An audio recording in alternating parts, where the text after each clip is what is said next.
So again, good morning. And so we will look this morning dito sa 1 Corinthians chapter 13. Alam niyo po, ang chapter 13 ay tinatawag na love chapter. And so we will continue sa ating study dito sa chapter na ito. We stopped last week sa verse 3. And so we will pick up this morning sa verses 4 hanggang 7. So let's have a word of prayer muna bago po tayo dumako sa salita ng Diyos. Panginoon, sa umagang ito, maraming salamat po sa bawat isa na nagtipon-tipon po para parangalan ka. At ikaw po, O Diyos, ang ipataas sa oras ito. Sa muli po, inihiling po namin na i-bless mong time na ito ng aming pag-aaral. Speak to us and transform us. And I believe na sa kalagitnaan ka namin, kasama ka namin. In Jesus' name, Amen. So, basahin po muna natin and then after reading, babalikan po natin isa-isa para tingnan at pakinggan ang sasabihin ng Diyos sa atin ngayong umaga. So, follow me sa verses 4 to 7. Ang pag-ibig ay matyaga at magandang loob. Hindi mainggitin, hindi mayabang, ni mapagmataas man. Hindi magaspang ang pag-uugali, hindi makasarili. Hindi magagalitin o mapagtanim ng sama ng loob sa kapwa. Hindi ito natutuwa sa masama, sa halip ay nagagalak sa katotohanan. Ang pag-ibig ay matiisin, mapagtiwala, puno ng pag-asa, at nagtatyaga hanggang wakas. So, once again, remember po na ito ay love chapter. And this was written para sawayin at ituwid ang mga mananampalataya sa Corinto. Dinil ni Pablo ang kanilang motibo sa paggamit ng mga spiritual gifts. At habang binabasa po natin ito, ngayong umaga ay dapat na pahintulutan po natin na idildin ng Diyos ang ating motibo sa paglilingkod natin sa Panginoon at sa ating paggamit sa mga spiritual na kaloob. So, ang mga kaloob po ay mahalaga. In fact, sinabi ni Paul sa chapter 12, remember in verse 31, ngunit buong sikap ninyong hangarin ang mga kaloob na mas dakila at ngayon ituturo ko sa inyo ang landas na pinakamabuti sa lahat. Remember po na ang love is the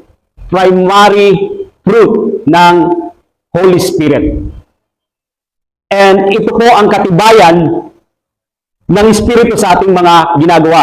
So, in this way, dapat nating ginagawa po ang ginagamit po ang mga kaloob ng kakayahan sa parang ganito. And nakita po natin noong last Sunday sa ating study sa 1 Corinthians chapter, dito sa chapter na ito, in verses 1 to 3, balikan ko po, sa same chapter 13, verses 1 to 3, makapagsalita man ako sa mga wika ng mga tao at ng mga anghel, kung wala naman akong pag-ibig, para lamang akong kampanong umaalingaw-ngaw o pompyang na maingay. Kung ako man ay may kakayahang magsalita ng mensahe mula sa Diyos at umunawa sa lahat ng hiwaga, kung nasa akin man ang lahat ng kaalaman at lahat ng pananampalataya, ano pa't nakakapagpalipat ako ng mga bundok, ngunit wala naman akong pag-ibig, wala akong kabuluhan. Ay kung ipamigay ko man ang lahat ng aking mga ari-arian at ialay ang aking katawan upang sunugin, ngunit wala naman akong pag-ibig, wala rin akong mapapala.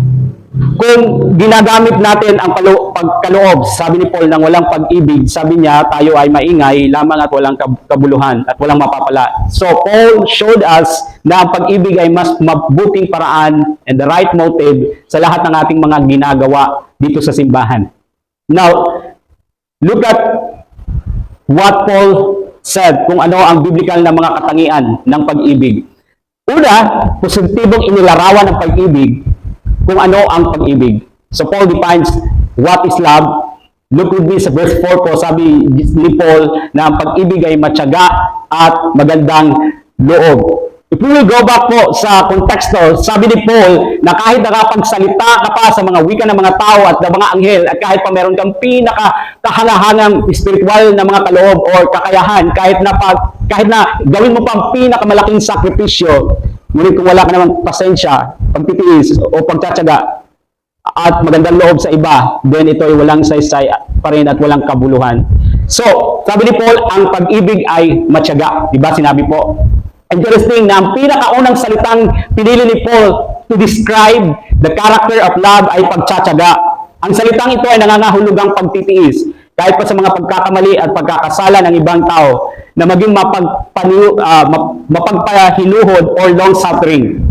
Ito po ang unang katangian ng agape love dahil ito po ay ang unconditional love. Iniibig mo ang iyong kapwa hindi dahil sa kung sino sila at iniibig mo sila sa kabila ng kung sino sila at sa kabila ng kung ano ang ginawa nila sa iyo. Ito ay isang love na mas makikita mo ang potensyal ng tao at hindi kailangan na madaliin mo ang paglago. Nagtataka ka hanggang sila ay bumago. Ito ay pag-ibig na patuloy kang naghahangad ng pinakamabuti para sa iba. Kahit na ikaw ay sinisiraan o kahit na ikaw ay sinasaktan. Ito ay isang pag-ibig na tulad ng pag-ibig ng Diyos. Think about this. Hindi po ba ang Diyos ay napakatiisin sa atin? Siya po ay matyaga sa atin at hindi niya ibig na mapahamak po tayo, kundi nais niya lahat ng tao ay magsisi. God is love, kaya ang Diyos ay matyaga po sa atin. And isa pa pong katangian na sinabi dito ay ang pag-ibig ay magandang loob. Minsan, just words of encouragement is enough para sa isang tao. Sabi po sa Kawikaan chapter 12 verse 25, nagpapahina sa loob ng isang tao ang kabalisahan, ngunit ang magandang balita ay may dulot na kasiglahan. So, ang pag-ibig po ay gumagawa ng kabaitan sa iba. You know, ang mundong ito ay madalas na cruel, malupit po. Napakaraming masasakit na bagay na naririnig natin at ginagawa ng tao sa kapwa. Kaya talagang kailangan talaga ng mundong ito ng kabaitan. Well, I will tell you, this past few days, there are false accusation and pagbabanta na na-receive ng ating mga leaders sa simbahan. Interesting na pinadalhan sila na hindi direkta sa akin ipinadala. And so, nakita ko na maaaring gaya ng dati, ang goal lang nito ay gumawa ng kaguluhan at magdulot ng pagbahabagi. And so sabi ko, huwag niyong pansinin. Huwag niyong pansinin. Because the enemy could use this para ang kaaway ay makapenetrate at magpapansin ng kaaway. The enemy. And that I'm talking about kay Satan. He used bad situation, any bad situation para to cause trouble. Now, our youth pastor ay humarap po sa isa since na siya ang discipler. Okay? At since na siya rin ay nagbigay ng babala bago pa nangyari ito. And so, para makaiwas na mahulog sa pita ng laman, pinayuhan niya na mula din sa aking payo na mag-fellowship muna sa ibang simbahan and we will help him to find the church para magpatuloy lang ang kanyang fellowship sa church. And I believe that this is the better way para hindi humantong sa malaking pagkakasala dahil sa mapusok ang mga damdamin. Humingi naman po siya ng kapatawaran sa amin and okay naman pag-uusap ng youth pastor natin sa kanya. But then, kaso yung problema, pinaliyab ng mga mas mapusok pa ang damdamin kaysa sa kanya ang pangyayari and so naging komplikado. Maliban sa false accusation at pagbabanta na pinadala sa ating mga leaders, according sa mensahe na pinadala sa kanila, they are teaching me how to be a father sa simbahan. Ako po ay tumatanggap naman ng payo, ngunit sa mga godly, hindi po sa mga ungodly. And when I receive advice, pinabubulay-bulayan ko po muna ang anumang karunungang itinuturo sa akin bago ko paniwalaan. Tinitingnan ko muna kung ito ba ay karunungan mula sa sanlibutan o karunungan mula sa Diyos. Anyways, back in our passage, nang pinagbulay-bulayan ko po ang mga versikulong ito, binasa natin ngayong umaga, nangusap po ang salita ng Diyos sa akin, na maging mabait, hindi lang sa mga taong mabait sa atin, kundi kahit sa mga taong hindi mabuti sa atin. Tama po ba? Kasi it's easy to be kind sa mga taong kind sa atin. But how about sa mga taong hindi po kind sa atin? Na huwag nating gantihan ng katulad ng ginawa sa atin. Kundi, let's pray for them. Pray for them. So,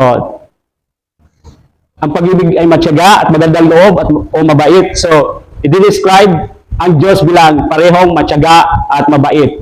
Pinipigilan po ng Diyos ang kanyang puot at ang ginagawa niya ay ibuhos ang kanyang awa sa atin. Now, Romans chapter 2 verse 4. O hinahamak mo ang Diyos sapagkat siya'y napakabait, matiisin at mapagpasensya. Hindi mo ba alam na ang kabutihan ng Diyos ang umaakay sa iyo upang magsisi at tumalikod sa kasalanan. Thank God sa kanyang patient po sa atin. Ngunit sinabihan rin po tayo na maging mapagpasensya rin sa iba. Purihin po ang Panginoon para sa kanyang kindness sa atin. But, sinabihan din tayo na maging mabait din tayo sa iba. So, ang pasensya, pagtsatsaga po ba ay kalakasan natin o kahinaan natin?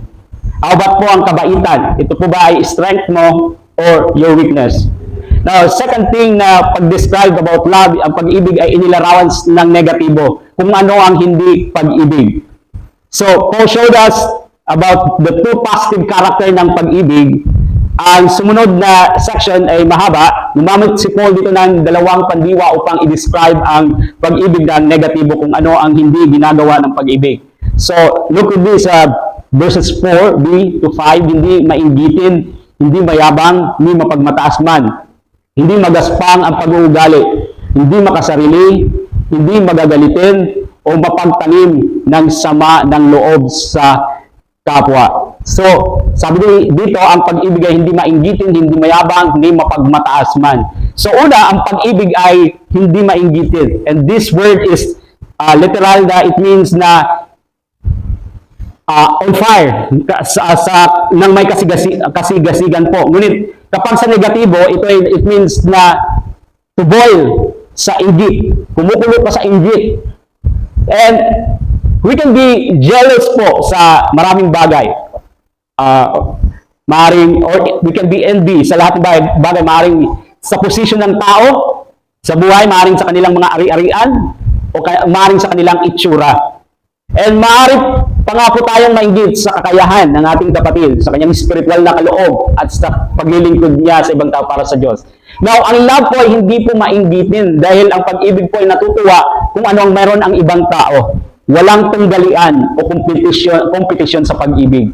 Next, dito, ang character ng love ay ang pag-ibig ay hindi mayabang. Kung ang inggit ay you are longing, desiring, ninanais mo na magkaroon ka rin kung ano ang meron ang ibang tao. Now, ang pagmamayabang naman po ay nagbumula sa pagnanais na makita ng iba kung ano ang mayroon ka.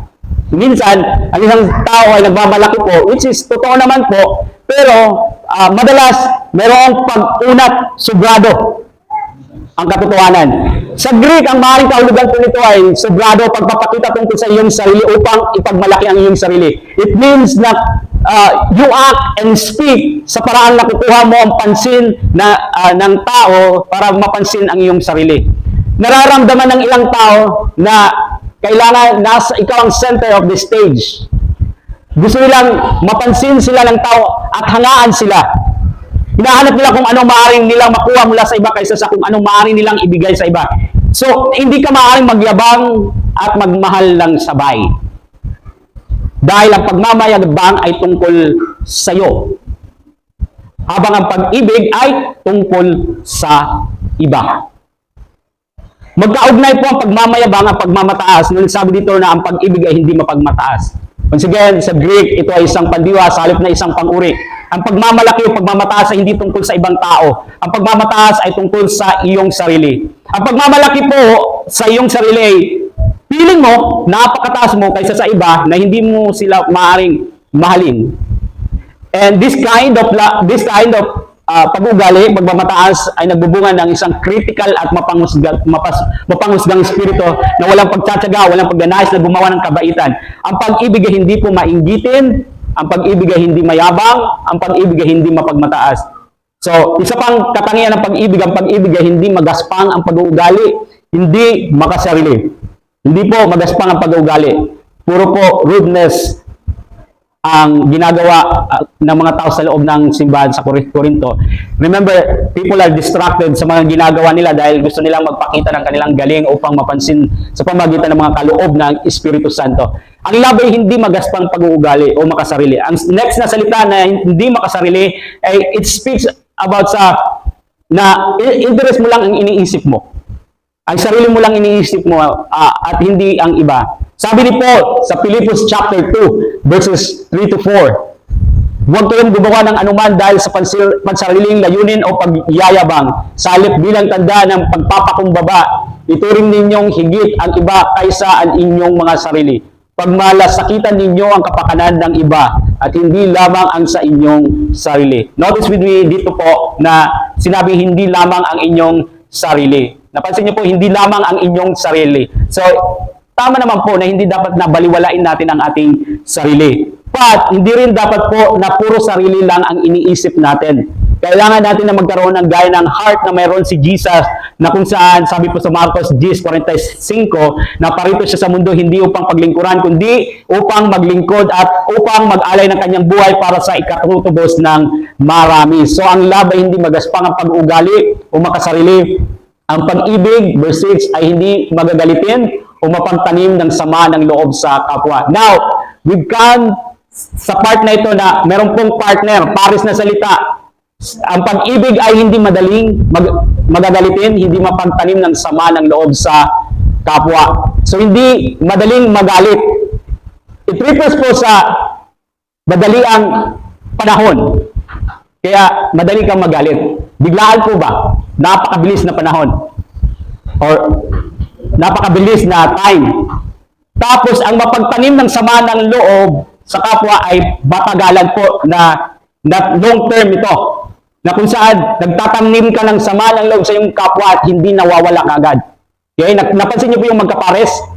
Short term, madaling magalit. Long term, mapagtanim ng sama ng loob sa kapwa. Now, lahat tayo po ay may ilang trigger points para matrigger na mag-react tayo ng walang love. Kasabay po nito ay walang pasensya.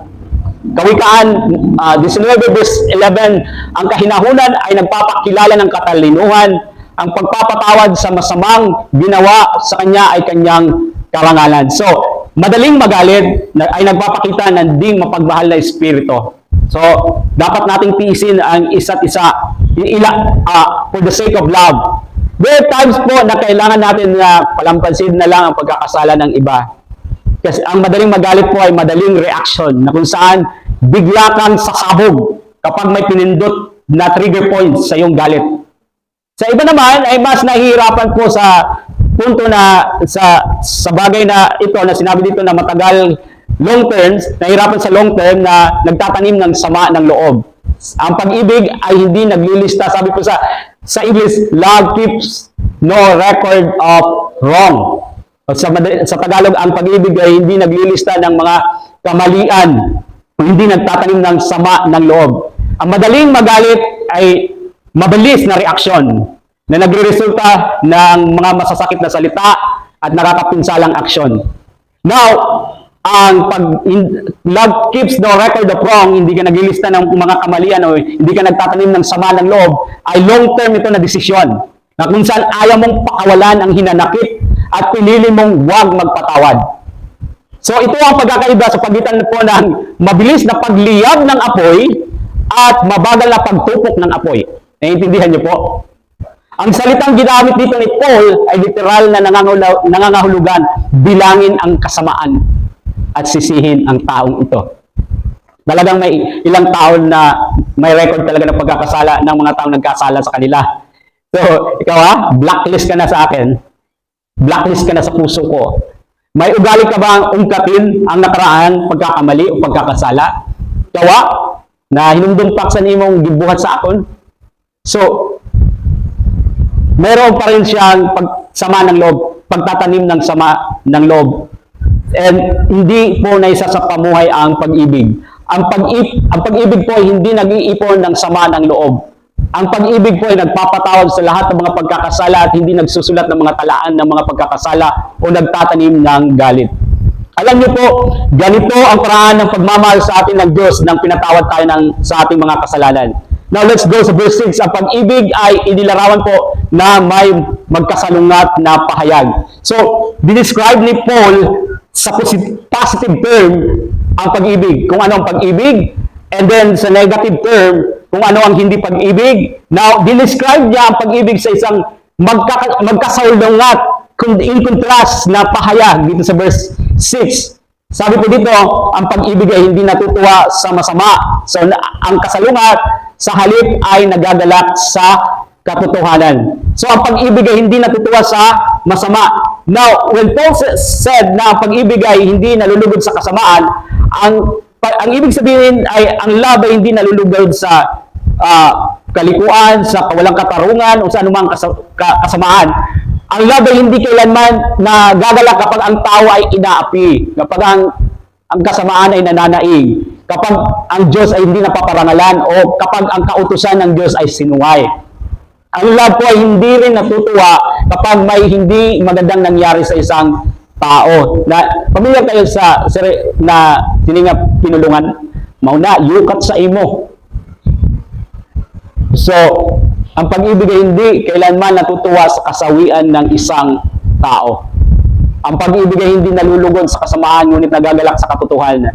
So, isa pang karakter ng love, ang pag-ibig ay nagagalak sa katotohanan. So, ang love ay nagagalak kapag ang katotohanan ay nananaig, hindi ang kasamaan. So, as a Christian po, dapat nating ibigin yung truth sa lahat ng bagay. Dapat nating sabihin ang truth ng my love. Wala po sa Biblia na dapat natin i-sugarcoat ang truth. Napatamisin natin ang salita ng Diyos o dagdagan natin para maniwala ang tao. Ang tunay na love ay hindi po salungat sa Biblia, kahit na mahirap man ang pagdaraanan natin, kahit na may pressure, we stand sa katotohanan. We should love the truth, kahit mahirap po ang sitwasyon. We should love the people, pero hindi po ang kasalanan. You always hear me na sinasabi ko po, love the sinner, but hate the sin. The same with God. He loves us, pero kinamumuyan niya, He hates our sin. So, when we balance sa truth and love, hindi po madali, mahirap po minsan. Madalas kasi kasama nito ang confrontation. And most of us, we don't like confrontation. Ngunit ang tunay po na pagmamahal sa isang tao ay nangangailangan ng confrontation sa kasalanan. Ngunit may pag-ibig. Ang pag-ibig ay hindi nalulugod sa kasamaan, sa kasalanan, kundi nagagalak sa katotohanan. Now, fourth thing na sinabi ni Paul, verse 7, apat na bagay ang laging ginagawa ng pag-ibig. Paul described love in positive term, kung ano ang pag-ibig, and then he described ang love sa negative term, kung ano ang hindi pag-ibig, and then he described love in contrast statement, pahayag. And now, sinabi niya sa atin ang apat na bagay na palaging ginagawa ng love. Tingnan niyo po sa verse 7. Ang pag-ibig, una, matiisin. Pangalawa, mapagtiwala. Pangatlo, puno ng pag-asa. And pang-apat, nagtsatsaga hanggang wakas. So, now, let's look about ang pag-ibig ay matiisin. Ang salitang matiisin sa English ay bear, sa Greek ay stego, na maaaring mga hulugan ng dalawang bagay. Shelter or bear up sa Greek. Now, kung ang unang kahulugan, ang angkop na kahulugan nito, yung shelter or to cover, kung ito ang kahulugan nito, na ang pag-ibig ay nagtatakip sa mga kasalanan ng iba at hindi ito pinampamalita para makita ng ini-expose, para makita ng lahat. Ang love ay ninanais ang ikabubuti ng iba at ito ay hindi isang issue about po na dinidepensan mo ang kasalanan ng tao o pinagtatakpan mo ang kasalanan ng tao, kundi ang pinagtatanggol mo dito ay ang nagkasala, hindi ang kasalanan. For the sake of love. Now, kung ang pangalawang termino naman, ang kahulugan nito, ang terminong bear up o magtiis sa Greek. Ang tamang pagsasalin, kung gano'n ang ideya po nito, ay ang pag-ibig ay walang hinanakit kahit na masakit ang ginawa sa iyo. Ulitin ko po, walang hinanakit kahit na masakit ang ginawa sa iyo. Sa madaling salita, love protect the reputation of others. Ang makasalanang nature ng tao gustong ibagsak ang iba para iangat ang sarili. May masamang kasiyahan na ipahayag ang kabiguan ng iba. And we will be tested po, our love will be tested sa iba. Matitest po ang ating pag-ibig sa iba kung paano natin tinatakpan. Ulitin ko po, hindi ang kasalanan, kundi ang nagkasala ang tao, o pinoproteksyonan ang kanilang mga kabiguan. Hindi po ginajustify ng love ang kanilang nagawang kasalanan, ngunit hinihikayat silang bumalik sa tamang landas. Pinoproteksyonan ng love po ang reputation ng iba mula sa mga taong nangungutya o nagbibigay ng paratang. Ang hirap po nito, di po ba? Napakahirap gawin ito, lalong-lalo na kung ginawan ka ng masama, ginawan ka ng hindi maganda. Pero, kaya po natin ito dahil may Panginoon po tayo. Amen? Ang pag-ibig ay mapagtiwala. So, ito yung pangalawang description, pagsasalarawan sa pag-ibig. So, magkaugnay po ang pagtitiwala at pag-ibig. Mahirap po magmahal ng isang tao at hindi magtiwala. Tama po? Ang pag-ibig ay hindi mahilig maghinala, kundi magtiwala. Naniniwala ka sa pinaka-the best ng isang tao. Ang love ay hindi naghihinala, maliban lang kung may mga katunayan o katibayan na sumusuporta dito. Hindi ibig sabihin na you become stupid, pero mas pinipili mo ang pinaka-the best para sa isang tao. Hindi ito naniniwala sa isang pahayag ng kasinungalingan at hindi ito blind na nagtitiwala sa mga taong hindi mapagkakatiwalaan. But you chose love. Love chose to believe kung anong pinaka-the best sa isang tao, maliban lang kung may napatunayan na hindi mabuti sa kanya. Ang love ay siguradong nagtitiwala sa Diyos na talagang mapagkakatiwalaan sa ating buhay. Now, isa pa po, ang pag-ibig ay puno ng pag-asa. Ang pag-ibig po ay puno ng pag-asa. Ang pag-ibig ay walang alinlangan. Ang pag-ibig ay hindi tumitingin sa mga problema ng nakaraan o kasalukuyan. Kung tayo po ay umaasa na mayroon po, may kumpiyansa na mayroon po tayong future, magandang future sa Panginoon.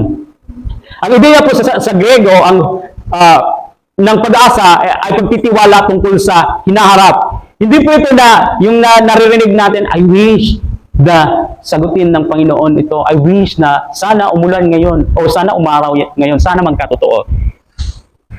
Dahil ang pananampalataya po ay naniniwala sa kung ano ang tunay na mangyayari.